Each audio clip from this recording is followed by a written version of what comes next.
Hello, everybody, and welcome back to another amazing episode of the Grief Let's Talk About It podcast.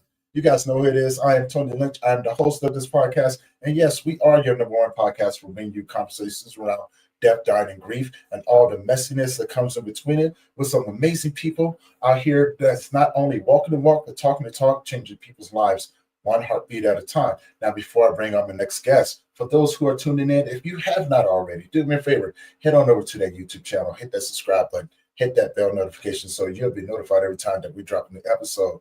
And as always, this is for educational purposes only. This is a live stream. So if you have any questions or comments, put them in the comment section. We'll be sure to answer them as we go. Now, help me welcome my next guest.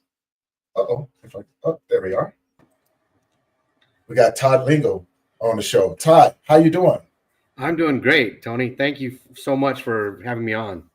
Most definitely, man. I can't wait to have this conversation today. Now, before we get started, do me a favor. Introduce yourself to the audience. Tell people who you are, where you're from, and about the work that you do. Okay. Well, again, I'm Todd Lingel from CARES Foundation. And when I was 3 years old, my mom and my sister were killed by a drunk driver. Mm-hmm. And so what has developed for me is the different things I went through in my testimony that we'll get into. But what I do is go around and talk to kids all over the country, talk about a few things like peer pressure, social media awareness, distracted driving, and then, of course, my testimony and everything that I've gone through. And so we put on a camp. It's called Camp Cares and some things like that. And so we just go around the country. And the biggest thing, and I have it down there, it says saving lives. That is what it really boils down to. I don't want people or kids or anyone to have to go through the things that I went through and the heartache and everything. And so that's what we're doing is we're just trying to save lives. That's it. And I grew up in Idaho on a farm and dairy, and my dad had a construction business as well. And so that's where my mom and sister were killed, was in Payette, Idaho. So that's kind of what we do. Just a little quick synopsis. And yeah, I'm an open book, Tony. Man, that's what we like to hear, man. That's what we like to hear. And first and foremost, man, thank you for the work that you do. Really, really important work going out there, helping these kids understand the dangers of distracted driving or drunk driving, things like that. Because it's something that's becoming a problem, a more consistent problem these days, and and such an early age. So, which leads me to my next. For one, how did that affect your life growing up from the age of 3? And the reason why I ask, because as children, children process loss and grief totally different from adults, right? So as someone who's had that experience, how did it affect your life growing up? Well, I'll kind of get into the story more. When that day, it was June 14th, 1975. It was a day before Father's Day. And my mom was taking my brother and my sister to my grandmother's house, and they left. And I guess I stayed with my dad. He was breaking a horse that we had, and this is what he tells me because I don't remember any of this. And my mom didn't show up, so my grandmother kept trying to call my dad our house. Of course, back then we didn't have cell phones, and so finally, I guess my dad heard the phone and picked it up and said, "Hey, they haven't shown up yet." And my dad goes, "Well, we'll get in a Jeep and we'll come that direction." And so my dad and I drove, he said, and about 3 miles out of town, we came upon the wreck. And my dad said he could see that it was our car. He got out to run to the car and left me in the Jeep. And one of the deputies was one of my dad's friends and saw my dad running toward the car and basically tackled him in the middle of the pavement. And said, "Hey, Karen and Shelly are gone, but that my brother was on the way to the hospital. He needed us." And so there was another officer there that was from the town that my grandma was from. And he, I guess, took us in the police car, lights and sirens, going to the hospital. And so that's what my dad says. He doesn't say, he didn't know much else about the scene at the time. And so after the funerals, I guess, and everything, of course, my grandmother, my dad's mom, would watch me. And she also watched the little girl of the police officer that drove us to the hospital. And my dad said that I kept telling the little girl that her dad killed my mom and sister, which was not true at all. And the only way for me to stop saying that is my dad took me to the junkyard and showed me the pickup of the guy that killed my mom and sister. And then I'd finally stopped saying that. And so from that point on, I was in that child development stage. And as I grew up, back in 75 is when it happened. There was the old adage of buck up, buttercup was kind of how it was. You just kind of things up and moved on, and you didn't go to counseling. You were a weirdo if you went to counseling or anything like that. So we just kind of moved on. I didn't talk about my mom and sister much. And I always felt like there was, how people say, oh, they have a little man here and a little man here, the good side, the bad side kind of thing. Yeah. I actually had a feeling that I didn't know what it was. I knew it was something. I just didn't know. I had no clue. And so instead of turning to the alcohol and the drugs, I really dove into sports. I was one of the best football players in the state of Idaho in high school and went that direction. But then as I got going in life, things started to bother me more and more. Fast forward to my mid 30s, and I got divorced, sold a business, and I got depressed. And at one point I had a shotgun in my mouth and almost committed suicide, and freaked me out. Called my doctor because she had put me on medications. And I said, I'm done with this, and I grew up in a non-denominational Christian church my whole life. And I said, I want to go to a Christian counselor. I said, between God and the Christian counselor and myself, I'm going to figure out what this feeling is that I felt my whole life. And so we went clear back to when I was 3 years old, and I had an opportunity to mourn my mom and the sister's death, which I had never done that. And I went through the stages of grief that everyone goes through. And that, man, lifted a big weight off my shoulders. And, because during all that counseling, all that, I was not a nice person. I was quick to anger because of all the different emotions that I was going through. And so as we went through things, I learned what that feeling I had my whole life, what it was. It's actually general anxiety and separation anxiety that I had my whole life. And that's how I guess I got that from the age of 3, because that was disrupted because of everything that happened. And so that's how it's affected me fully. Wow.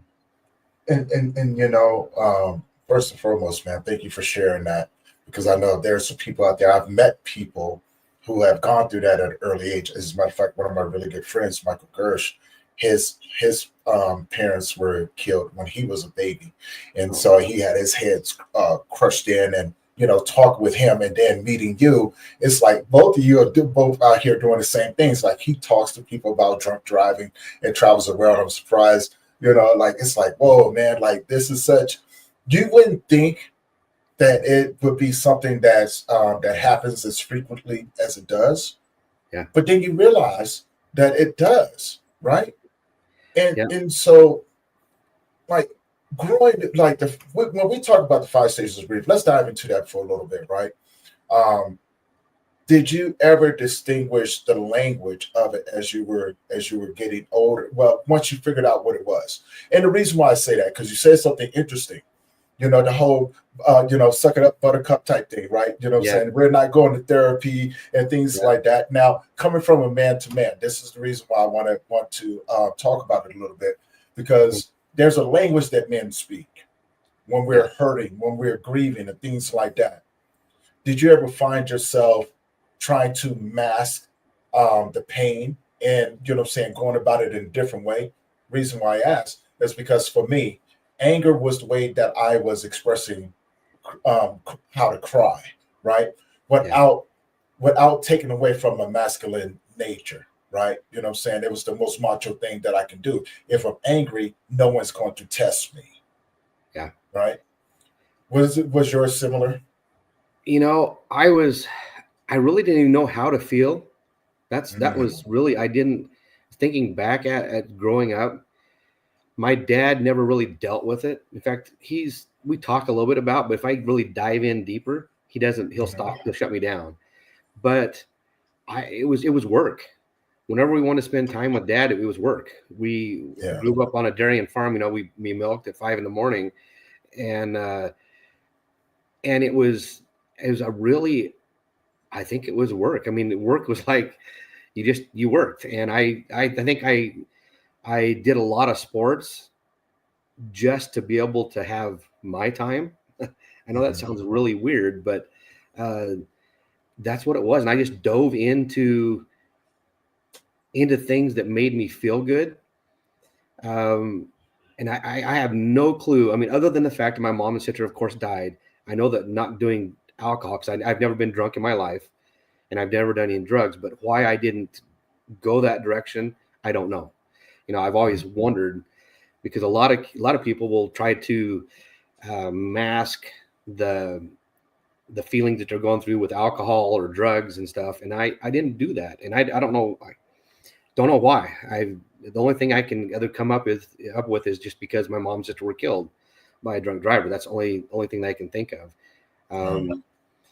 But yeah, that's the only thing I think of is just work is what I dove into. And, that probably hurt me in ways because, you talk about being a workaholic and just want to keep going and that type of thing. I have to focus now, because like my girlfriend now will say, hey, take a break. I'm like, okay, I'm sorry. Right. So I just got to put it down and spend some time with her and things. So, I mean, that's totally understandable though, and you got married and you got divorced. Do you think that was part of the reason for that, not being able to process your emotions or effectively articulate what was going on? Yeah, I really think so. And when I was in that marriage, when say she'd go out with friends or whatever, I would call her and say, hey, how are you doing? And I wasn't being controlling. I was afraid that something was going to happen to her. That's where the separation anxiety part. And at that point, I had no clue yet what separation anxiety was. But that's what the issue was.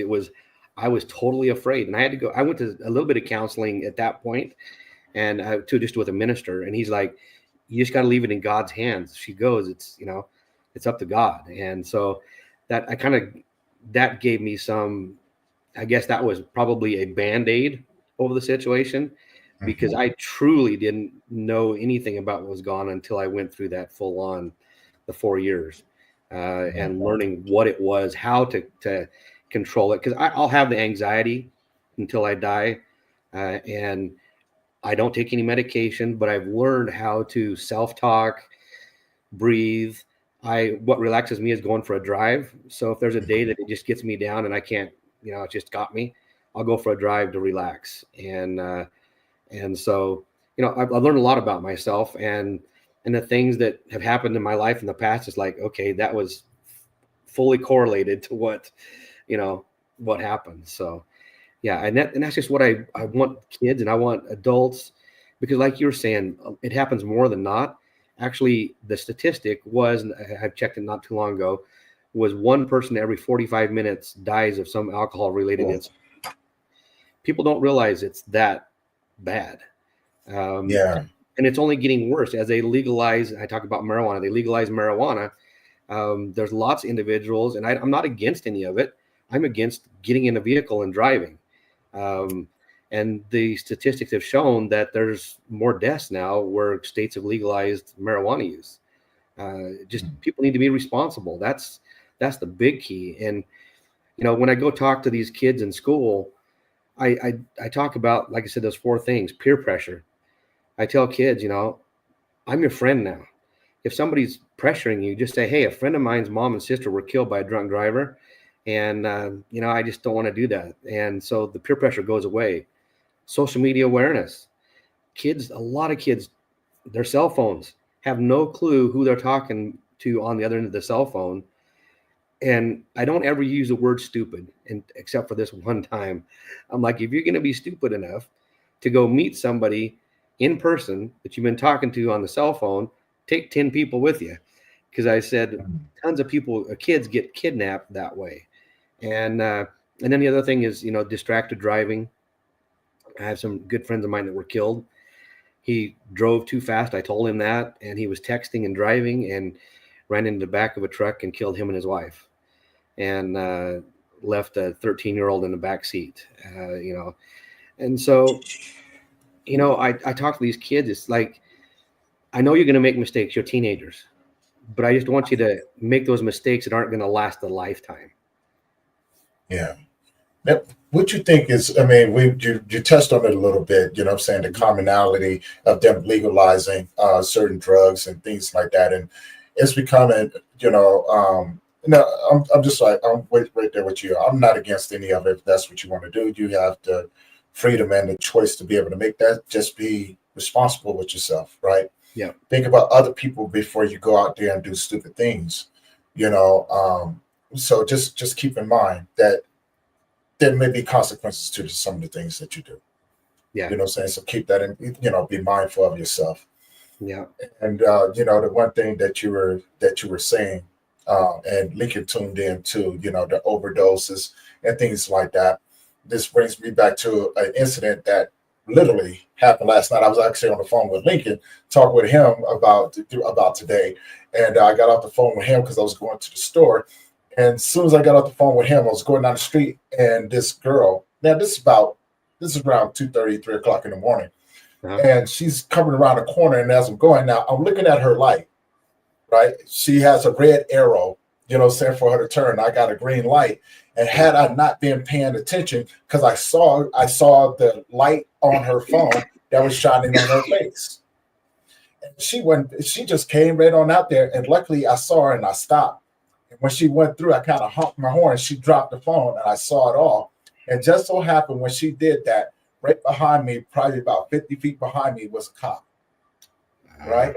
Yeah. And I'm thinking to myself, because, I'm saying, talking with you today, and I was like, I almost became a statistic just like that. Because had she had hit me, because she was in a nice size SUV, right? And I'm in my my security car, and so it's a road. But I'm thinking, with that big old vehicle and her not paying attention, she would have crushed me. Yeah. She would have crushed me. So, what I'm saying, again, being mindful of what you're doing, texting and driving and things like that. Why do you think it is such a common thing nowadays? Because when we were coming up, we didn't have phones, right? You know what I'm saying? And I understand the convenience of having cell phones, but that's why they have things like Bluetooth, things like that. Why do you think it's such a common thing nowadays? Do you think that people just don't think about it, or, maybe sometimes they just think that it won't happen to them? Sort of thing. I think the biggest thing is everybody now wants it right now. They have to have it now. They want everything now. Kids want it now. There's been some kids that you talk to that's growing up that, man, I want that really nice house. Well, that your parents have. Well, your parents worked for many years to get that house, kind of thing. So the kids want it. In fact, there's that I think some of the kids have that mentality of, I deserve it, and they haven't worked for it. And so I get some of that when I've talked to kids. And like one thing that's changed when I talk to like group homes and other kids, it's they want some respect up front. Like when we were growing up, you had to earn respect. Yeah. And now they want some respect up front. And I'm like, and when I do talk to group homes, I'm like, okay, I'll give you some respect up front. Hey, but hey, it goes two ways. You give me some respect, take your hoodie down, set up, let's chat, and so I think honestly, and some people may not like when I say this, but things I think started changing when kids in athletics, when the adage changed of, well, everybody's gonna get a participation trophy. Everybody's a winner. Everybody's a winner. I'm sorry to say it, but there are winners and there are losers in life. And you kids got to understand that. I understand that from a young age, and hard work. It's not everybody's going to get a participation trophy. If you want something, you got to go after it. You can't sit back, because if you sit back, somebody else is going to beat you to it. And so I think that when thinking back, I think that's when things really started changing a lot. Is then. And then the other thing, I mean, you look at video games. Video games are great. You have some fun with it, but kids just sit on that screen fully. And it's like, Yeah. let's get out and do some things and have that motivation to fulfill your dreams. And then that's one of the things that CARES Foundation is developing right now is a kids life program. And I don't want to get off on a tangent, but No, you're fine. This is your show. all right. This kids life program is basically a skills program, because there's some students now that they don't have to know their multiplication tables. They get pushed through. Oh, here's a calculator. Man. And so this other friend of mine and he has a nonprofit called Plus One Ministries, and he grew up in the projects. And we had breakfast one morning, and we just started talking. He goes, man, he said his wife's name is Monica. He goes, Monica and I go do things, and we feed the kids, and we clothe some kids in the projects and stuff. But he said, we just don't feel like we're leaving a legacy. And I said, I kind of feel that way too, a little bit. I said, that's why I do Camp Cares. And so as we started talking and bouncing off each other, it's like, man, we need to do something else. And so this kids life program, we're like, I told him kind of how I raised my son and my daughter and stuff. And he goes, man, we just started talking more and more. It's like, kids don't know how to check the oil in their car these days. They don't know how to change a tire, the multiplication tables. They don't know. They're not being taught how to write a resume or how to interview or even how to negotiate your pay once you're offered a position. What is a credit score? So those types of things we're going to put in a workbook. And what our goal is to do is to take this workbook and have these kids work through this workbook. And if they complete the workbook and keep their grades up, that we want to take them on a trip like Disneyland or something like that. And so that they can know that if, they dream it, they work hard, they can achieve it. The old dream it, achieve it kind of thing. And Right. And he told me, he said, growing up in the projects, he said, if you'd have told me that there was another school outside of a mile radius of where I grew up, he said, I would have said, no way. And he said, I thought what life was going to be was working at Whataburger and living in the projects. And so this is going to be for kids and for any kids. The workbook can go to anybody to learn those things. But we want to be able to take this program and we want to go into cities across the United States. Meet the leaders in their community and say, hey, here's a program. We're going to teach you how to integrate it, and then you fly with it. And and not all the kids will get to go on the trip. We wished if there was 1,000 kids, we wish we could take all of them. If we get enough funding, that would be awesome. But we'll probably be kind of we'll have to figure out how that's going to happen, how it's going to work. But there'll be some kids to be able to experience that. And we would start off with Camp Cares. And that's kind of how the year would kick off, was going to Camp Cares. And what Camp Cares is for kids that have been affected by drugs and alcohol, and veterans that have been kids have been affected by suicide. I'm partnering with a gentleman named Robert. He is a retired special forces in special forces. And so he's going to bring that veteran aspect side to things. And pretty cool to talk to him about things he's gone through. Awesome. And we're going to, during the Camp Cares, we're going to start up a podcast for kids. And it's going to be ran by his niece. So the kids can, it's not meaning names or anything like that. Just the kids can tell their story. So they have a platform to be able to talk on. And so we're excited about things coming up. And the biggest thing that's out there is we just got to get funding to be able to, keep going with the dreams. It's crazy that you said that, right? Building a platform for children, because that was one of the things, I think we talked about this briefly as well. One of the things I'm going to be doing with my platform once a month is, I'm going to create a space for children to come on. And I'm actually working with some other children's organization out of Chicago, probably about another 7 or 8 organizations that work with children that are just like, hey, these kids need a place to talk. And I'm like, let's create the space, and we're going to call it Children's Smiles, right? That's cool. And it's going to be the children just like yourself who have gone through some of the craziest stuff out there, right? Maybe lost their parents, maybe lost a sibling, and things like that. And it gives these kids a voice, right? It gives them a place to be able to connect with other kids, but also we as adults, I think there's a lot of things that we can learn so we can help those children navigate their emotions, you know what I'm saying, and let them feel comfortable in saying, hey, this sucks, right? You know what I'm saying? And this is what I'm going through. And you also mentioned something else too, the whole participation trophy thing. Because I remember when I was a kid, just like yourself, right? I'm a 70s baby as well. Like there were some things that, you know what I'm saying, that we did, and it just kind of helped us, you know what I'm saying, mold ourselves in life. Like we played football in the field. Like we weren't afraid to get tackled by nobody. You come on, Todd. You already know. You get about 12 of us together, 6 on each side. You know what I'm saying? You got your quarterback or whatever. And the quarterback was the guy that you had to hit hard because he'll get you too, right? Yeah. Yeah. And so there was like a rite of passage. You know what I'm saying? I remember having fist fights with people. Right. Yeah. You know what I'm saying? Like, oh, yeah, you want this? And people don't even understand that. That was like another rite of passage. Like you got a fist fight with your friends, and then afterwards you shook hands, you know what I'm saying? And y'all went on about your day. Yeah. I don't know if you ever remember this, but you ever remember going out on your huffy bike and being gone away from home for 10, 12 hours out of the day, and no one knew where you were, right? Yeah. Oh, well, I got one for you here.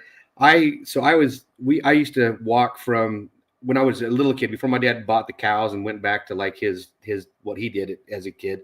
My dad had a real estate agency, and his office was on one end of the town, and my grade school was on the other end. And so I would walk. Oh, I don't know. It was probably only like a mile and a half, maybe, but I would walk that when I was a kid. And so I was walking one day, and I ran into my grandma, my dad's mom.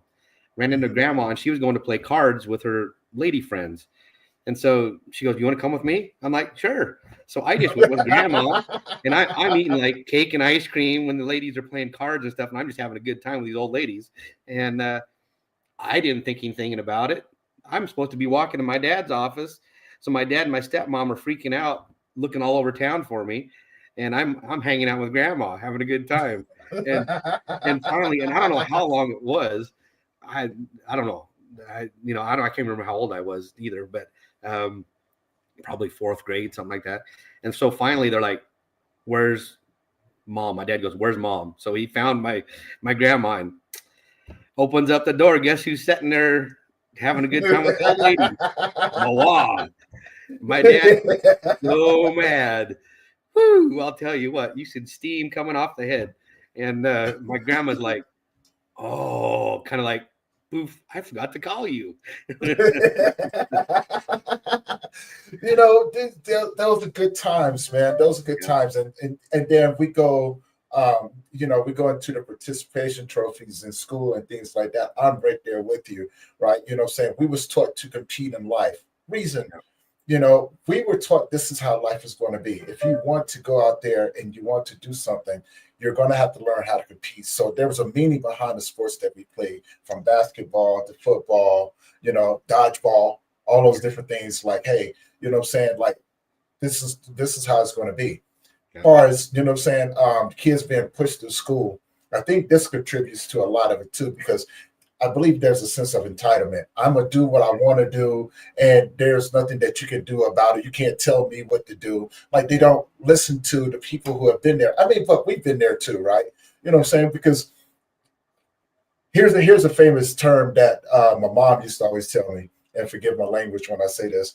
Whenever I used to go out there and get myself in trouble, my mom used to always look at me and go, "Boy, a hard head make a soft ass." Right? Exactly. You know what I'm saying? Because we thought that we knew it all too, but you know what I'm saying? But when it did happen, they look at you and go, "So did you learn something, you damn idiot?" Like, our parents wasn't afraid to talk to us, you know what I'm saying, in a way to where, they just let us know that, hey, life is going to throw you some curveballs, but you have to think. And we know, we've been there too, right? You know what I'm saying? Yep. And we did the same thing to our parents that you're doing to us. And we're going to let you go out here and mess up. But the one thing that you are going to do, you're going to go to school. Yep. You're going to get good grades. You're going to earn those grades. If not, guess what? You're going to be sitting back with the other kids. Yeah. And I think one of the, one of the things that they shouldn't have done, they shouldn't have never passed those kids through school. You know what I'm saying? Without having an education. I mean, I think statistics were talking about 80% of kids that got pushed through school and graduated can't even read or write cursive. Or, and look, don't get me wrong. Like I've met some kids that can't read. And they're grown adults having other children. Yeah. Right. And so, and look, I get down on them because I do care about the kids, but they're out there drinking. And, with me, I do security at night. So I see a lot of these kids that come over and they, saying they're partying on campuses and things like that. And I catch them before they get into the cars because, how many times that I have not caught them. And, what I'm saying? And I try to, and I watch them drive off. Luckily, there's usually like police that are out there because they're paying attention and they'll pull those kids over.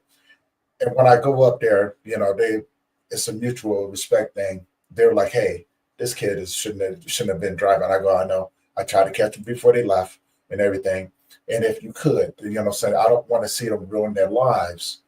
And just like yourself, afterwards, when I see those kids, I go, look, that could have ruined your life right there. Yeah. Because you never know.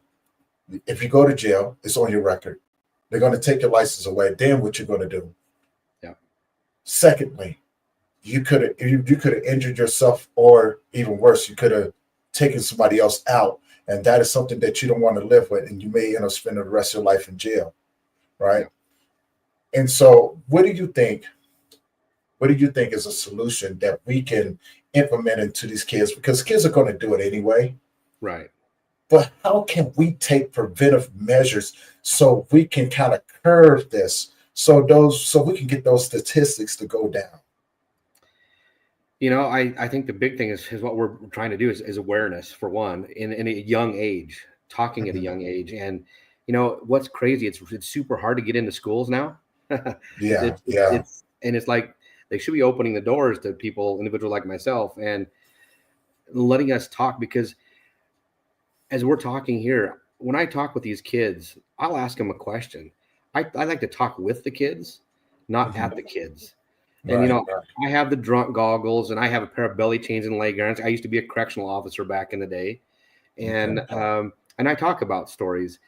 I think communication and one thing that I think is a huge thing is there are some parents out there that are so strict, and I was pretty strict with my kids, but they knew, but they weren't afraid, I don't think, to call me if they're in a situation. And I think that's where and I don't know what the percentage is. I have no clue if there's even been any statistics, but the kids that are afraid to call their parents if they're in trouble, or they think that they're going to be in trouble, that's when they'll do the wrong thing. They'll decide to get into a vehicle with someone that's drinking.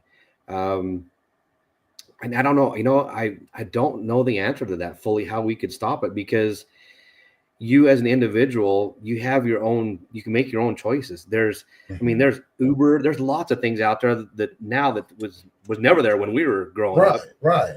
Like Uber, like all those different things. You can, tons of things out there. And so I don't know what the answer is to it, other than the fact of just keep talking with the kids and being real with them. And that's what, don't sugarcoat. I think that we do too much sugarcoating. Yeah. And when I go and talk to the kids, one of the things I talk about is the marijuana use and my testimony that I shared with you. But I also share, when I was a correctional officer, I would ask the inmates, how did you get to this point in life? And they're like, well, and it was this was the answer. It either started with alcohol, then marijuana use, or it was marijuana use, then alcohol. Then they got tired of the high. It wasn't high enough for them. So they started in harder drugs. And then the harder drugs, they just didn't care if they went to work or did anything like for money. So they lost their job. So then to afford their drug habit, they started stealing.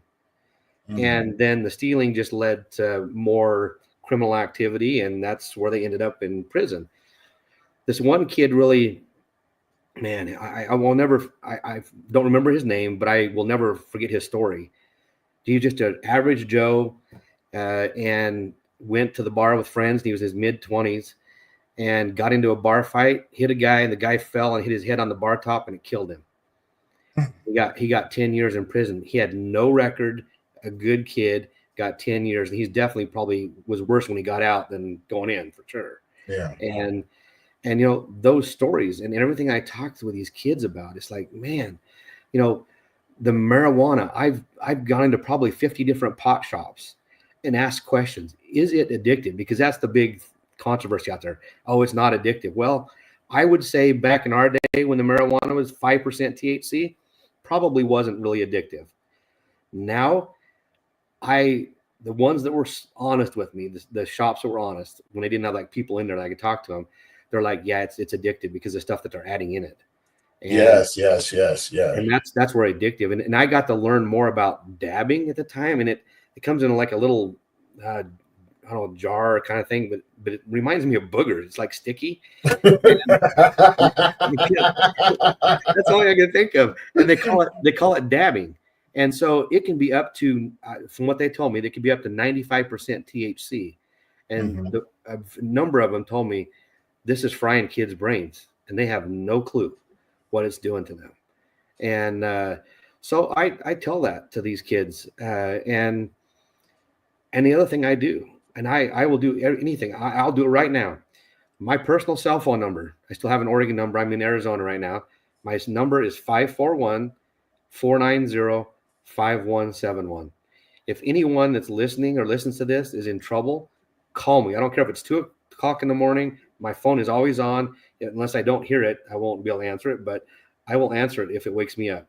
I don't care what time it is. I will help. And I give every kid an opportunity to take a screenshot of my card or have a card.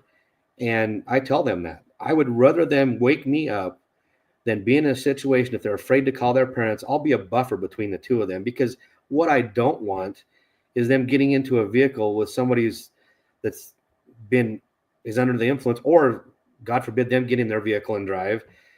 Call me. I will. Yes, you're underage. I'm going to call your parents, but I will be the buffer to it. Now, are there consequences for our actions? There are consequences for every action. And so they got to understand that. But I just want to save them from that one split-second choice that, like I said before, that changes their trajectory in life totally. I had a friend of mine here she used to be a professor and does some different things with kids and helping out. And she goes, man, it's touched home. And I said, what do you mean touched home? And she goes, one of her family members, which was a kid, got into a wreck, was drinking, and one of the individuals in the car was killed. And then he's looking at 13 years in prison. And I'm like, man, that's why I do what I do. And I just, man, I don't know how to come across more sincere, but I'll tell you what, if parents are watching this or kids watching this, talk to your parent, talk to your kids, don't be afraid to talk to your parents. Because I don't want you to go through what I had to go through and what many other people have had to go through. I'm part of a Facebook group, that the only way to get in the group is if you've had a family member killed or if you've been hit by a drunk driver. And I wish that group was to zero. I wish the group didn't exist. Yeah. But we know it's out there. It's not going to change, that much. Hopefully we can change it a lot, but so. See, I love that you said that, and she was talking about the group. I was talking with a couple of my colleagues about the groups that we're a part of, and some of the people that we talk to, and we've all said the same things to these people when we meet them. I hate that I know you. Yeah, I hate the fact that I know you. I love that I know you, but I hate the fact that I know you.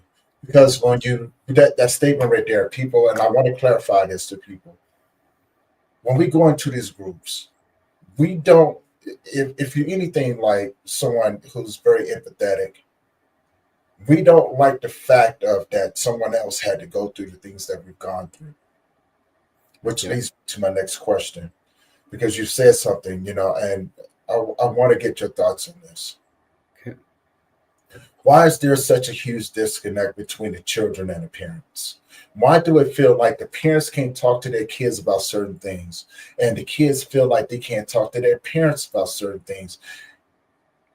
Why do you think that is, and how do we bridge that gap with them? My podcast yesterday, our topic was communication. That is key for everything. These right here are awesome. They're great, but they're also not good because everybody's on them and video games, and they're not communicating.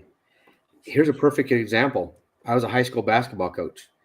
My team, I get on the bus to drive away for the first away game. Everybody's on their phones. The bus is quiet. And I'm like, this is odd. So I walk back there, and there's kids, on their phone texting. I'm like, who are you texting? Oh, I'm texting so-and-so. And they were sitting right in front of them. I go, why don't you guys just turn around and talk? And I'm like, what are you guys going to do when you get married? And so I got to thinking, it just was bugging me on the drive. And so I implemented that there was no cell phones on away games or home games during any time of the game. And I was coaching a defense. It was called a matchup zone defense, and you had to communicate. And I had problems with them communicating. And man, the cell phones went down. One of the players came up to me and said, "Hey, can I bring some cards?" I'm like, "Yeah, absolutely. You can play some games, whatever." I said, "Bring a boombox too." And he kind of looks at me like really weird, like, "What's that?" I'm like, "Ask your parents." And so he actually brought one. And the next away game, they had music going, and they were talking. And man, you talk about my defense getting better. Whoo, they started communicating. And that is the key today, because how many times you go into a restaurant, you see a couple sitting there, and what do they have out? They have their cell phones and their head down, and they're not talking at all. Right. That's what happens, I believe, with parents and kids. There's that communication disconnect to where it's like they're using the parents are either so busy because things are so expensive now. Both parents have to work, and they get going so much as they get home, it's like, oh, phew, relax. And then they don't have energy for their kids so much unless they really focus on it and make it a point. What I would love to see parents do is cut the phone off at a certain time. And I know there's parents out there that do that.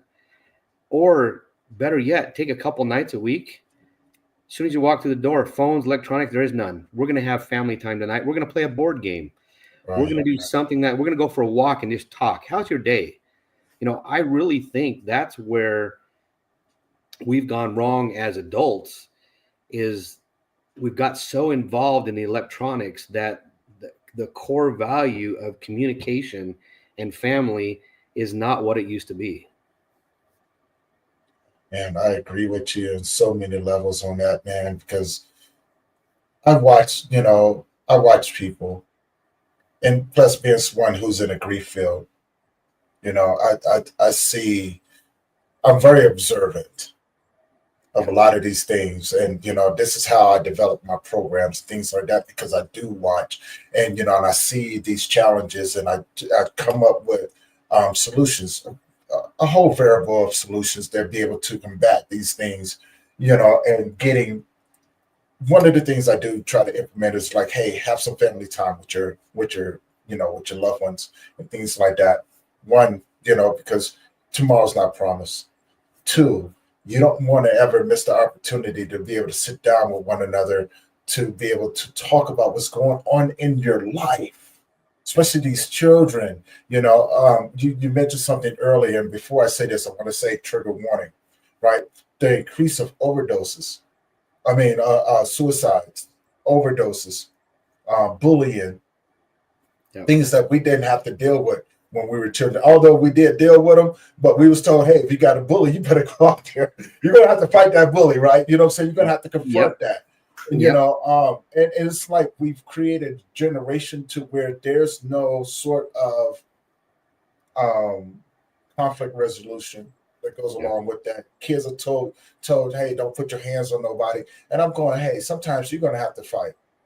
You're gonna have to fight. Don't go and and do something that's gonna hurt your family or the people around you because they care. These kids feel like that they don't have a place to where they can do those things. And it hurts my heart that they feel that they can't do that. And I'm going, hey, sometimes you're gonna have to go out there and get your butt whipped. It's okay if you get your butt whipped. The fact of that you're getting your butt whipped, you're gonna get up and you're gonna be able to do it again tomorrow. You remember this time? Hey, you're gonna have to fight that dude until you win at least one. So you may get your butt whipped 10, 15, 20 times before you win one. Now and a lot of times when you won, it's because the dude got tired of beating you up.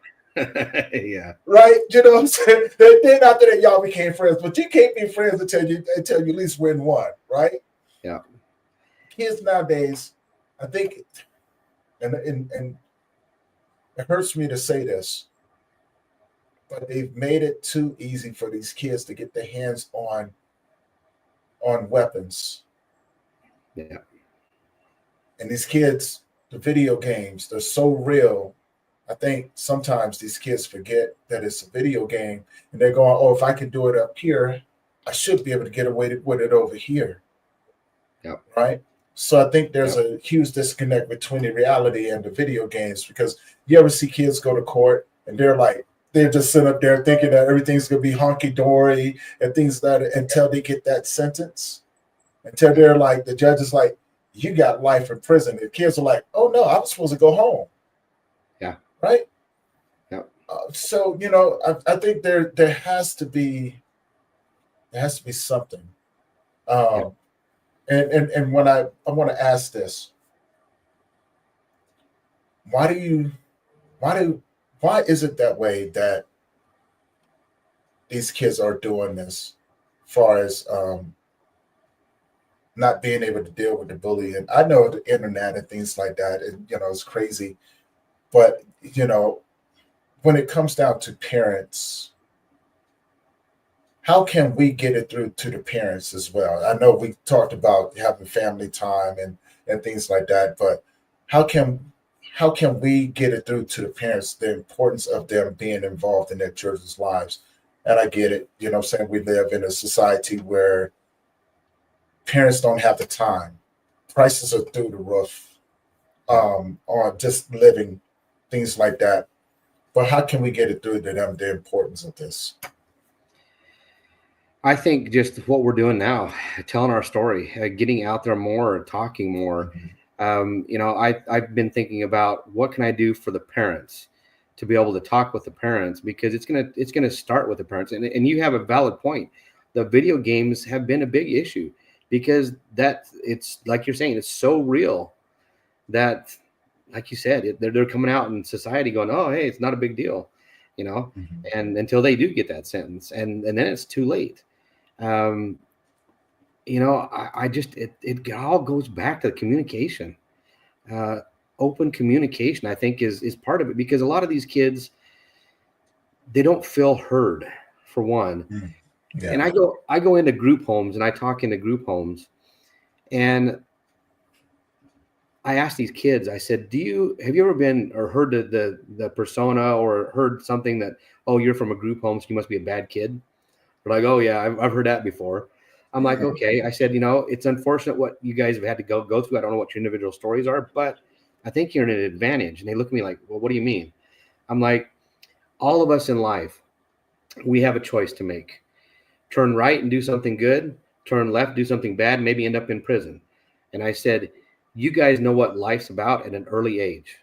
So you're here now to make that choice to go right or left. Kids it's still at home being fed by their parents, they have no clue what life's about yet. Mm-hmm. So you have that choice in front of you right now.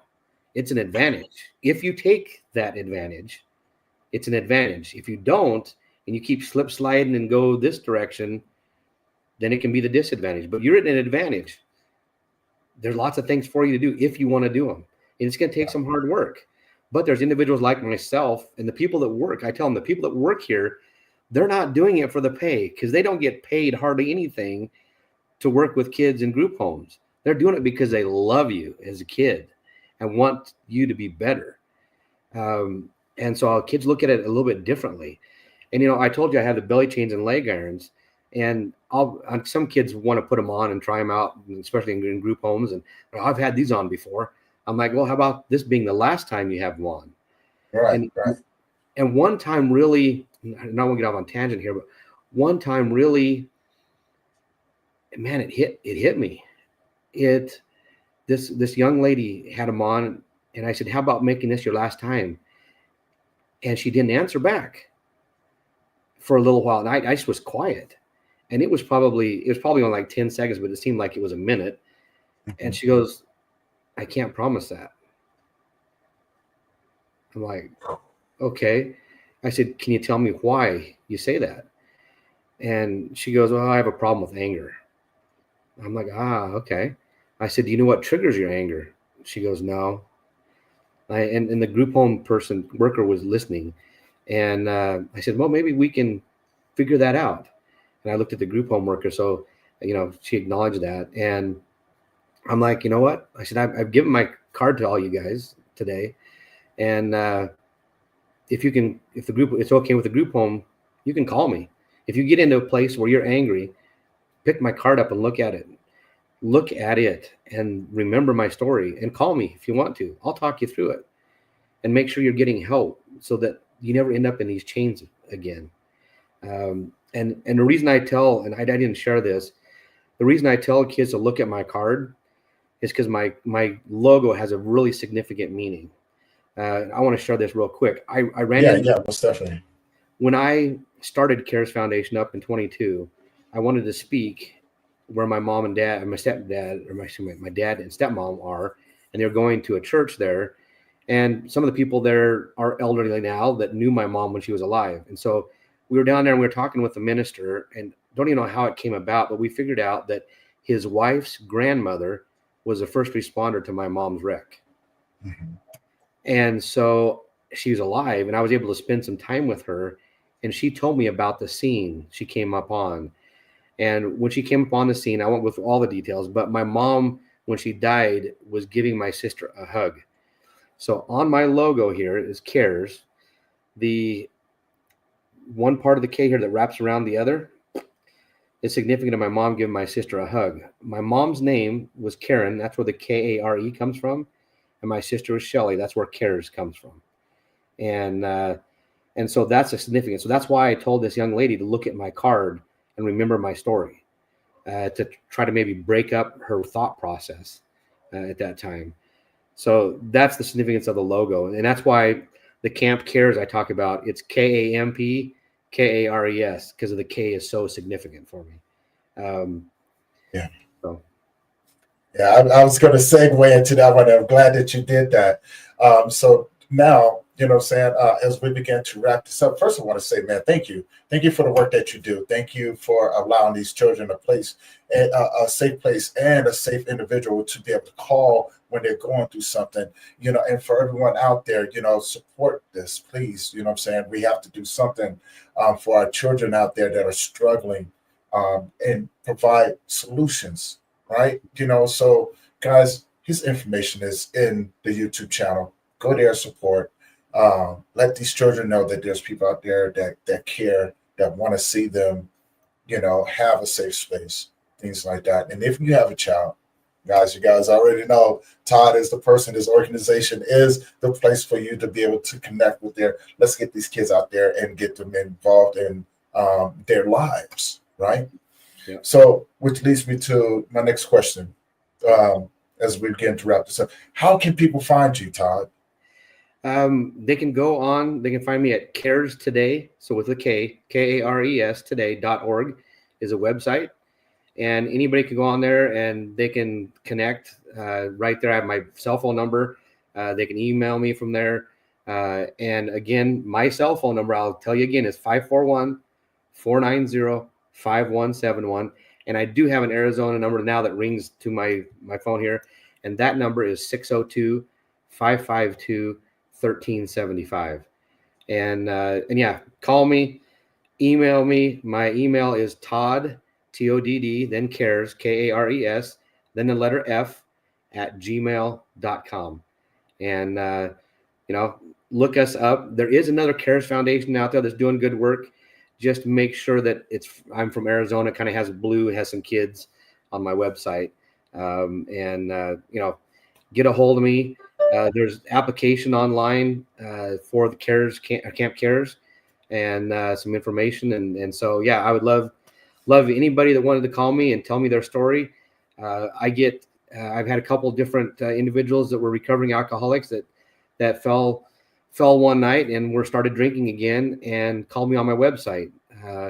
And so I'll help anybody. I almost committed suicide. I have the number 988 on the back of my cell phone. So if you're contemplating suicide and need help, call that 988 and get some help. I love that. Guys, the resources out there, please take advantage of these resources, right? And tell a friend, right? If you know somebody who's struggling, connect them. Let's get people the help that they deserve. Let's create spaces for children to grow and be part of this society with people that care. So now my next question to you, Todd, would be, if you had a superpower, what would it be? If I had a superpower, ooh, man. Honestly, it would be that I could kind of tell the future a little bit, or know what's gonna happen to somebody in the future, so I could stop these kids from killing somebody, or somebody killing somebody else from drinking and driving. I would love to be able to see that and stop, Superman around. Nope, you're not going to do that. You're not getting in the car. They could call me I don't know what you call it, super drunk or something, or super whatever. I don't know what it would be, but something like that to save lives, unnecessary deaths. I love that. I love that. And with that being said, Todd, I know I'm going to be on your show soon as well, man. And, I want to say thank you. I want to say thank you for coming on, sharing your story, sharing your work, and, having such an amazing conversation with me. So thank you for that. For everyone out there, hold on. How can people find your podcast? Oh, it's called Who Cares? And you can go on Facebook at Who Cares, and you just type in Who Cares by Todd Lingel and CARES Foundation. You can go on there and get them. I'm just starting it up. It's been a little over a month, so we're getting all the technical things. So you can go there. It's also YouTube as well. We're getting YouTube going. So yeah, Who Cares? And we care. That's kind of my tagline too when I talk to people. Is Who Cares? We care. And so we truly care about everyone and want to help everybody that allows us to help them. Yeah. Okay. Yeah, guys, go check it out. I'm going to be on this show as well. And, let's support each other, man. Let's support each other and, make a difference. Like I said, we're having conversations with people who's changing people's lives one heartbeat at a time. You guys know who it is. As we wrap this one up and everything, again, if you have not already, do me a favor, head on over to their YouTube channel, subscribe, hit that bell notification. But most importantly, if you know anyone who could benefit from the conversations that we have, share it with them, right? And tell them that there's platforms out here that is helping people. And we have the resources, we have the support from people who are actually out here walking the walk and talking the talk and changing people's lives. It's a ripple effect out here, right? You know what I'm saying? If we're going to keep doing it, we're going to keep doing it, guys. And with that being said, guys, we're going to go ahead and wrap this one up. I'll see you guys in the next one. As a matter of fact, we got a presenters. We got the Global Grief Conference coming up. And so we got some presenters that I'm going to be bringing on. Come in and check them out so you know who they are, what they're going to be doing, and, the days and times that they're going to be doing it on. So we guys go to see you guys in the next one. As always, this is Tony Lynch. I love you guys. Thank you for your continued support. We are out.